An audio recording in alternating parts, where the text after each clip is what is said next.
The whole Bhagavatam was compiled by Srila Vyasadeva in his maturity under the direction of Srila Narad Muni. So while offering his respectful obeisances to the Supreme Lord in the first verse, he says that I meditate upon the Supreme Lord Sri Krishna.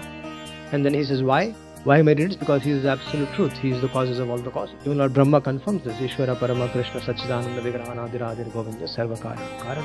He is directly and indirectly conscious of everything in the world. We might be aware of certain things. Let's say for example, last year from now, at this very moment, I might be thinking of something. Now, exactly at 1 year, I don't remember. So, Krishna is conscious of everything. He is independent and there is no cause beyond him. How is he independent? Although he creates everything, he maintains everything, he annihilates everything, still he is beyond everything. And it is he that who imparted knowledge to Brahmaji.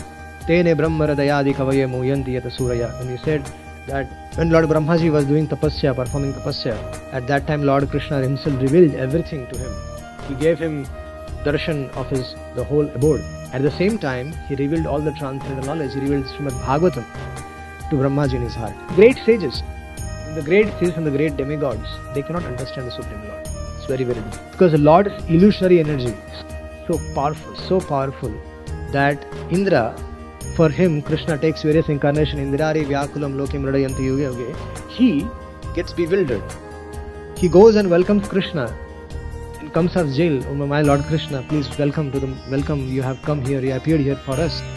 But after 7 years, after welcoming Krishna, he goes and makes an attempt to trouble Krishna in various ways. So, this is the nature of the material world, that one is bewildered by the illusory representation. Just like we get bewildered by seeing the illusory, sometimes on the road, in the summer season we see water, but actually it is not water. We go nearby and there is no water there. So it's an illusion. Similarly, sometimes we see the representation of water seen in the fire as well. So like that, this is all because of the illusory potency of the Supreme Lord Shri Krishna. And only because of him do the material universes temporarily manifest by the reactions of the modes of material nature. They appear actually factual. This whole material world is temporary. But for many of the people in the material world, they think this is everything.